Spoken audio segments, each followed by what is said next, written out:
And we're back. Let's build a tiny house so you can see how far we have progressed over the last couple of days. Oh, look at that. Walls are flying out of my backpack. And still a little bit dodgy to place, but oh boy, have I had a refresher in my linear algebra, which I haven't done for about 10 years. So I've got vectors on my brain today.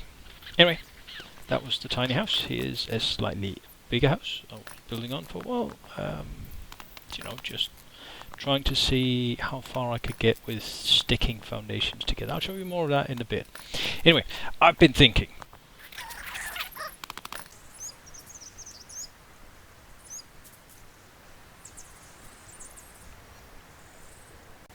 So I figured out how to stick foundations together, and I found out that these concrete foundations I've been using are like swimming in water, and they give you all sorts of hassles. So I'm now learning 3D modeling to try and get some better foundations, and you won't have to swim in them and vault over them and what have you. Placing remains a little bit dodgy, but getting there. So I've been thinking that the real problem that I see with DayZ today is there is no real end game. Once you've played it for the first couple of weeks, you realize that the end game basically is to stay alive, and then there's nothing left to do but kill other people. And sometimes you win, sometimes you lose. If you lose, your end game is to go and get some new gear, and then go and kill some people again, and hopefully you win. If not, then you're spending hours getting gear again, unless you're a hacker, in which case it doesn't really matter anyway. So how do you get a new end game? Well, I've been looking at games like Rust, games like 7 Days to Die, a bit of Minecraft. I've never played Minecraft myself. I know a lot of people have. Allegedly it's sold 11 million copies, quite impressive. But I figure, how do you create an end game? Well, you create something that is difficult on an ongoing basis. What would be difficult? Well, what if you increase the danger factor from non-human opponents in a game like DayZ? What if you were to first of all make zombies dangerous, right? At night you could increase their spawn rate by a factor of 10, you could increase their speed, their hit points and so on. That in itself would make it more dangerous. But what if at night you actually just told the zombies where everyone's at? Let's have a look at this building. Isn't it lovely?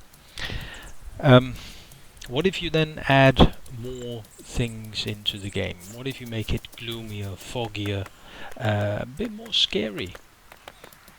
Add in werewolves and vampires and other stuff, and make it, or whatever it is. I don't know if the fantasy horror is the right way to go, but certainly think about H.P. Lovecraft, think about your Bram Stokers, and if you're familiar with Dungeons and Dragons, you might have played even the Ravenloft mod. That's what I've been looking at lately. So if you take those elements, you combine that with the ability to build, you combine that with telling all of the monsters where you are at night, you add gloom, you add fog, and so on and so forth. It might make for an enticing end game.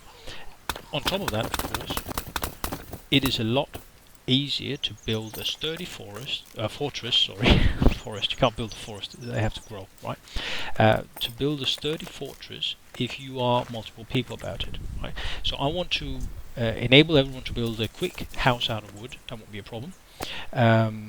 Building a cinder block house is going to be harder, and building a concrete house, which is near indestructible, might be entirely indestructible, will require a lot of gathering. Now, just creating a small all-concrete house is going to be very hard. So if you are multiple people gathering all the stuff, then that makes it a lot easier. Then we can create stashes that are individual. Let's blow shit up. Lovely. You can create stashes that are individual and kind of sort all the privacy issues out like that.